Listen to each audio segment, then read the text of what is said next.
Go Telugu ప్రేక్షకులకు నమస్కారం. ఈ వారం నేను ప్రస్తావించబోతున్న పాట లే లే లేలే ఇవ్వాళే లేలే అనే పాట. చిత్రం గుడుంబా శంకర్, సంగీతం మణిశర్మ గారు, దర్శకత్వం వీరశంకర్ గారు. ఈ పాట రాయడానికి ముందు పవన్ కళ్యాణ్ గారు నన్ను పిలిచారు. సందర్భాన్ని ఆయనే వివరించారు.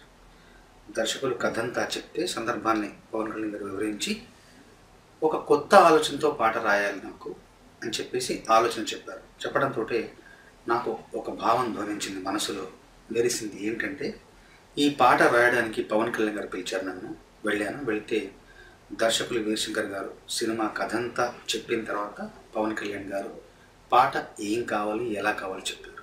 చెప్పిన తర్వాత నాకు ఒక ఆలోచన స్ఫురించింది, ద్వైధీ భావం అనే ఒక ఆలోచన. దాన్ని పాటలో పెడితే బాగుంటుందని అనుకుని పవన్ కళ్యాణ్ గారు చెప్పగానే ఆయన ముందుకు వెళ్ళు అని చెప్పారు. బాణి చాలా చిత్రమైన బాణి, అంటే ఏకాక్షరాలతో ఉన్న బాణి. చాలా చాలా కష్టం. వినండి. త త తాద తత్త త తాద తత్త త తాద తత్త త తాద అన్నీ ఒకే అక్షరం ఉంటుంది. అంటే అన్ని అక్షరాలు కలిస్తే కలగలిపితే ఒక భావం రావాలి, అర్థవంతమైన భావం రావాలి. లే లే లేలే ఇవ్వాళే లేలే లే లే లేలే ఈ రోజల్లే లేలే వీలుంటే చీమల్లే లేకుంటే చిరుతల్లే రెండంటే రెండున్నాయి దారులే అవునంటే ఆకల్లే లేకుంటే బాకల్లే ఉంటేనే పోతుంటాయి బాధలే లే లే లేలే ఇవ్వాలే లేలే లెల్లే లే లేలే ఈ రోజల్లే లేలే వీలుంటే చీమల్లే లేకుంటే చిరుతల్లే. అంటే చీమ సహనంతో ఉంటుంది, చిరుత శౌర్యంతో ఉంటుంది. చీమ సహనంతో ఉంటే చిరుత శౌర్యంతో ఉంటుంది.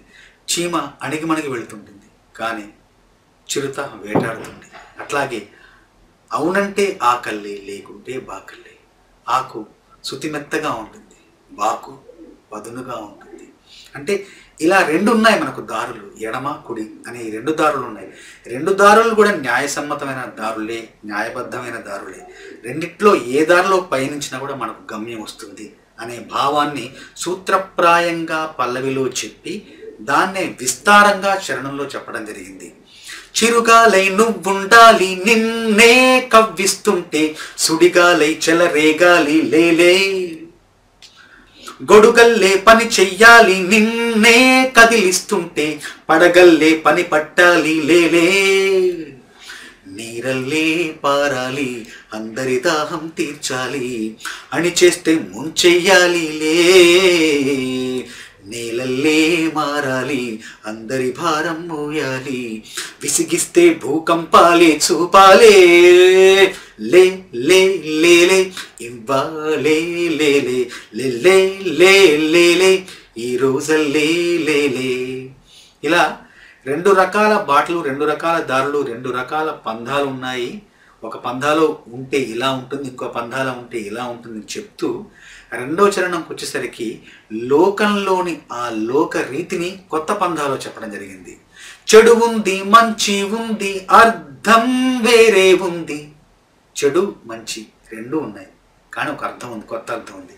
చెడ్డోళ్ళకి చెడు చెయ్యడమే మంచి, చెడ్డవాళ్ళకు చెడ్డు చేయడమే మంచి అంట. చేదుంది తీపి ఉంది భేదం వేరే ఉంది. చేదన్నది ఉన్నప్పుడేగా తీపి. ఎడముంది కుడి ఉంది, కుడి ఎడమయ్యే గొడవ ఉంది. ఎటుకైనా గమ్యం ఒకటేలే.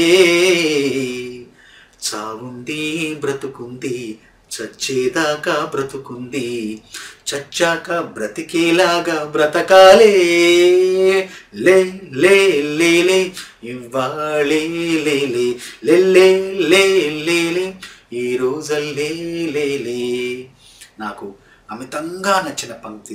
చావుంది బ్రతుకుంది, చచ్చేదాకా బ్రతుకుంది, చచ్చాక బ్రతికేలాగా బ్రతకాలి. మనం చచ్చిపోయిన తర్వాత కూడా మన మరణం తదనంతరం కూడా మనం జీవించే విధంగా ఇప్పుడు మనం జీవించాలి. మన జీవితం అలా ఉండాలి అని చెప్తున్నాడు. అంటే మార్క్ ట్వైన్ అనే ఒక మహాకవి ఉన్నారు. అమెరికన్ సాహిత్య నిర్మాత మార్క్ ట్వైన్ ఆయన ఒక మాట చెప్పారు, గొప్ప మాట. ఏమన్నారంటే, మన చావు కాటి కాపరికి సైతం కన్నీరు తెప్పించే విధంగా ఉండాలి అన్నారు. అంటే కాటి కాపరి రోజు ఎంతోమంది చావులు చూస్తుంటారు, ఎన్నో శవాలను తగలబెడుతూ ఉంటాడు, తనకి కన్నీరు రాదు నిజంగా. అంటే కన్నీరు ఇంకిపోయి ఉంటుంది, తను కృత్రిమంగా తయారవుతాడు. అయినా కూడా అలాంటి కాటి కాపరి కూడా, అలాగ రోజు చావులను చూసే కాటి కాపరి కూడా మన చావును చూసి అయ్యో ఇతనా పోయింది అని చెప్పేసి బాధపడేలాగా, కృషించిపోయేలాగా ఏడవాలి, దుఃఖించాలి, కన్నీరు కార్చాలి. అలా అంత గొప్పగా మనం జీవించాలి అని మార్క్ ట్వైన్ చెప్పారు. అలాంటి మాట స్ఫూర్తితో, అలాంటి భావంతో కొత్తగా ఈ పంక్తి రాయడం జరిగింది. ఈ పాట నాకు ఎంతో పేరు తీసుకొచ్చింది. ముఖ్యంగా పాడిన కేకే చాలా స్పష్టంగా, అద్భుతంగా పాడారు. నిజంగా మన తెలుగు గాయకులు ఎంతైతే స్పష్టంగా పాడతారో కేకే గారు కూడా అంత స్పష్టంగా పాడారు. గుర్తుకొస్తున్న ఆయన పాట కూడా కేకే గారే పాడారు. పరభాష గాయకులు చక్కగా వాళ్ళకి తరపీది ఇచ్చి జాగ్రత్తగా వాళ్ళ చేత పాడించుకుంటే వాళ్ళు కూడా చక్కగా మన మాతృభాష గాయకుల్లానే వాళ్ళు అందంగా పాడతారు.